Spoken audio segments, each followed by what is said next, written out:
Welcome to the deep dive. Today we're looking into something pretty specific, a type of anxiety that really flares up when severe weather hits. Yeah, we're talking about Lilapsophobia. That's the fear of tornadoes and hurricanes. Exactly. And we've pulled together information from, psychological resources, general articles, that kind of thing. And the idea is to really get under the hood. What is this fear? Where might it come from? How does it actually feel Yeah. mentally and physically, and importantly, what can be done about it? Right. So Lilapsophobia, at its core, it's this very focused, intense fear, a specific dread of tornadoes or hurricanes. It sounds like it's related to the more general fear of storms. It is. It's often seen as a more severe, or at least more specific, form of astrophobia. That's the fear of thunder and lightning. Okay. So Lilapsophobia kind of zooms in on those really powerful rotating storms. Gotcha. So definitely more than just, being sensible about bad weather. It's a significant targeted fear. And when it kicks in, what's happening inside someone's head, the sources paint a pretty vivid picture, don't they? They really do. We're talking about obsessive thoughts, like these catastrophic scenarios playing on a loop, really hard to switch off. Makes it hard to think about anything else, I imagine. Exactly. Difficulty concentrating is key. And sometimes a feeling of unreality, like being detached from yourself or the situation. Wow. That sounds disorienting. It can be. And often there's this intense fear of losing control or even a fear of, well, going crazy because the anxiety feels so overwhelming. And this isn't just when the tornado sirens are actually blaring. No, that's a crucial point. There's often significant anticipatory anxiety worrying before a storm is even likely. Building up the dread. Right. Which then, understandably, can escalate into pure terror when a storm does seem possible. And this powerful urge to flee or hide surfaces. And it's not just in the mind, is it? The body reacts pretty strongly, too. Our sources listed quite a few physical symptoms.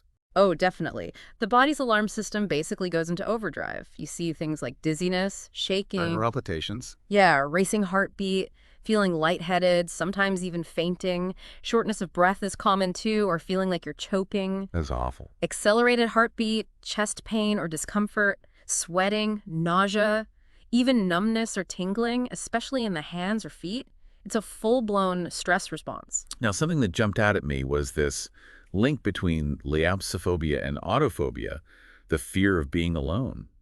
Why do those two often seem to go together? That's a really interesting connection. If you think about it, facing something as terrifying and uncontrollable as a potential tornado. Well, being alone would likely make you feel much more vulnerable, wouldn't it? Yeah, I can see that. So the sources suggest people with Lilapsophobia might actively try to arrange having supportive company around if severe weather is forecasted. Like a coping mechanism. Exactly. Having someone else there might provide a sense of shared safety, or at least lessen that feeling of facing the immense threat all by yourself. It really highlights the deep anxiety involved. So where does this intense fear actually come from? It's not usually something you're just born with, presumably? No, the sources point very strongly towards traumatic experiences. Like actually being in a hurricane or tornado. Yes. Personally, experiencing one, getting injured, seeing major destruction, or losing property, or tragically losing loved ones, or even knowing someone who did. Those direct negative experiences create a really powerful, lasting link between that kind of storm and extreme danger. Precisely.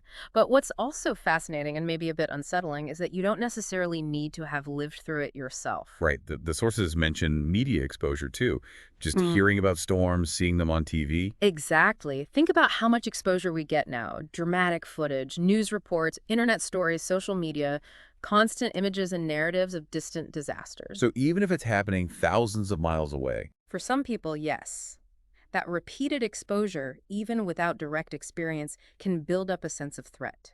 It can make the possibility feel more real, more immediate, closer to home than it maybe statistically is.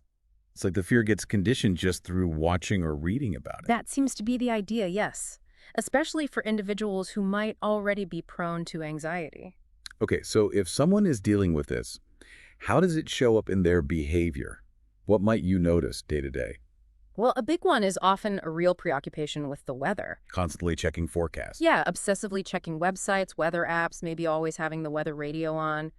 Just trying to stay constantly informed, almost hyper-vigilant about any potential threat. Trying to get some sense of control, maybe? That's likely part of it, yes. Trying to anticipate and prepare for something that feels fundamentally unpredictable. And what happens when a storm actually does roll in?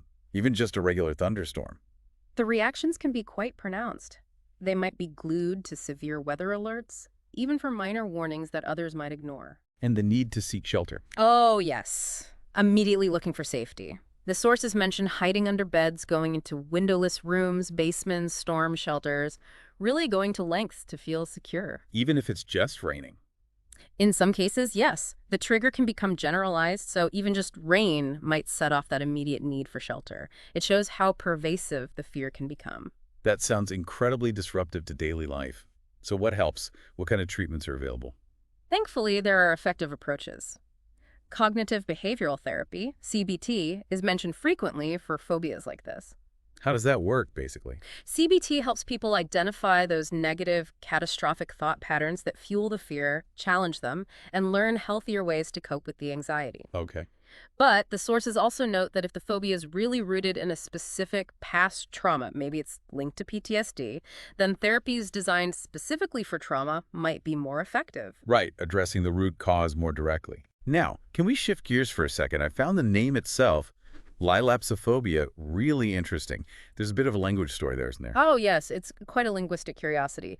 The root is the Greek word lailaps, Lailaps, meaning hurricane or storm. Okay, lips. Now, according to the historical rules of Greek grammar, when you form the genitive case of words ending in psi, that's the Greek letter phe, Right. it usually ends in hus. And similarly, words ending in hus often end in hokos in the genitive. These rules had parallels in Latin too. So hang on. If the word is lailaps, following those old rules, the phobia should technically be called? Lilapsophobia.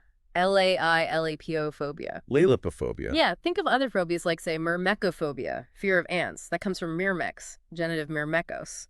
Okay, I see the pattern. So why Lilapsophobia? Where did the I come from? Well, the sources call Lilapsophobia a fallacious neologism, basically, a wrongly formed new word.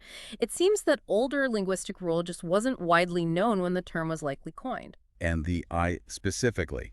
Any theories? The main hypothesis relates to pronunciation, possibly in American English, where, tornadoes are a more frequent topic. The idea is that lailaps might have started being pronounced in a way that sounded more like lailaps. Almost like lailaps. Kind of, yeah. And then perhaps through a sort of hypercorrection, when someone went to write it down based on how it sounded, they used an I instead of the original AI. Wow, that's fascinating. Language evolving right there in a scientific term. Isn't it a neat little linguistic detour? So what about kids? Our sources mentioned Lilapsophobia in children too. Is it different for them? It is and it isn't. Fear of storms is actually pretty common in childhood. Maybe more often it's the general astrophobia, thunder and lightning, rather than specifically tornadoes or hurricanes. Why is it so common in kids?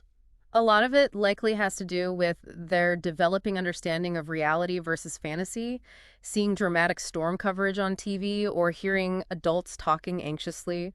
They might think a big, scary storm is an immediate threat to them. Exactly. They might not grasp the geographical distance or the relative rarity yet. So when does a normal childhood fear become something more like a phobia? The main things are duration and severity. Because some fear is normal developmentally, a diagnosis usually isn't made unless the fear lasts for over 6 months and really impacts their life, school, sleep, playing outside. And what can parents do? Reassurance is key. The sources suggest explaining clearly how rare major tornadoes or hurricanes actually are in their specific area. Putting the risk into perspective can really help ease those anxieties. Makes sense. And finally, there was that pop culture example that really brings it home. Right, the movie Twister from 1996. Helen Hunt's character, Dr. Joe Harding. The storm chaser. Yes. She's explicitly shown to have lilapsophobia. The movie includes flashbacks showing the tornado that killed her father when she was a child. So it directly links her adult obsession and fear back to that childhood trauma. Precisely. It's a pretty powerful fictional example of how these deep-seated fears can originate and persist. Okay, so wrapping up this deep dive, we've covered a lot. We've defined lilapsophobia, that specific fear of tornadoes and hurricanes. We've looked at the pretty intense mental and physical symptoms. The obsessive thoughts, the anxiety, the body's whole stress response. We explored where it might come from, those traumatic experiences, Mm, but also just media exposure. right. And the behavioral signs like that constant weather checking, the immediate need for shelter. Plus the treatment options like CBT and that whole fascinating linguistic detour with the name itself. And not forgetting how it manifests in kids and even shows up in movies. So it really paints a full picture. It does. And reflecting on all this, especially how both direct experience and the information we get secondhand can shape such powerful fears, it kind of leaves us with a final thought for you, the listener. Yeah, thinking about these powerful influences, lived experience versus media stories, how might understanding where a specific fear comes from, whether it's your own or someone else's, Yeah. how might that change how you process risk and safety in your own life? It's definitely something worth mulling over, isn't it?